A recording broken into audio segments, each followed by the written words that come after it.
photosynthesis. It's the magic that turns sun, water, and carbon dioxide into oxygen and sugar. At the most basic level, it's pretty easy to understand, and often represented by this basic equation.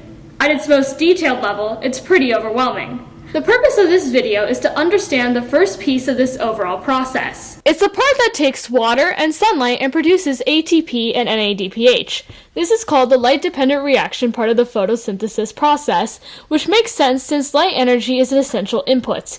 The second part, referred to as the Calvin cycle, light-independent reaction, or dark reaction, uses the ATP and NADPH generated by the light-dependent reaction to synthesize a 3-carbon sugar. For the sake of completeness, let's say the full name of ATP and NADPH once. Adenosine triphosphate, nicotinamide, adenine, dinucleotide, phosphate.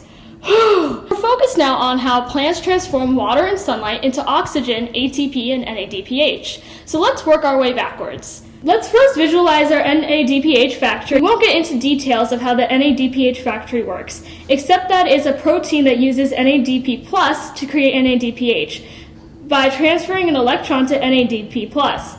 That's why it's called a reduction reaction, because the NADP+ is gaining an electron. So our factory needs a certain amount of electrons. How do those electrons get there? Let's build a track. On this track, we need to have something that will get us our electrons. We also need to make sure the electrons have enough energy so that by the time the electrons get to our factory, they don't lose all their energy. Now let's say the name of everything and understand how they work. Let's call the track the thycloid membrane. Let's call the area below it the inside of the thycloid, or lumen, and the area above it the outside of the thycloid, or stroma. Let's call the electron generator photosystem 2.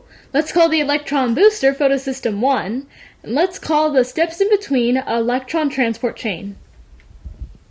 Okay, so you can see that the electrons generated in photosystem 2 move along the electron transport chain where they lose energy, get boosted by photosystem 1, move along another small chain, and arrive at our factory. So where do we get our electrons to begin with?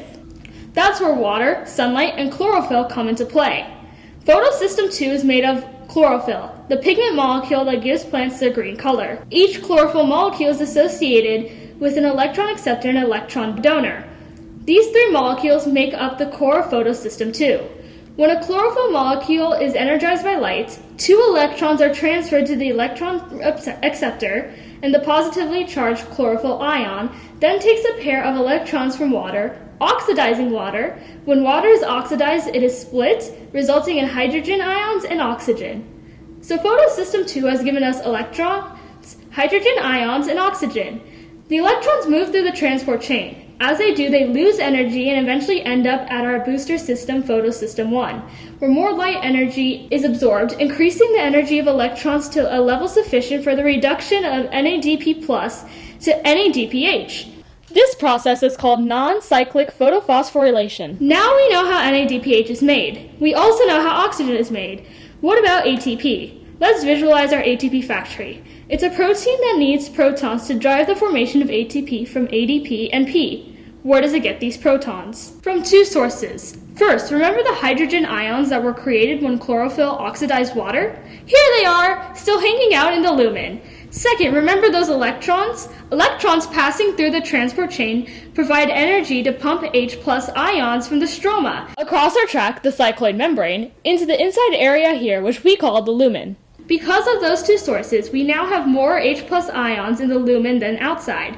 This creates a gradient which drives hydrogen ions from the inside, area of high concentration, to the outside, area of low concentration, using our factory as a pathway. As they pass through our factory, ATP synthase, ADP, and P come together to form ATP. By the way, ATP generation requires a bit more energy than non-cyclic photophosphorylation can deliver.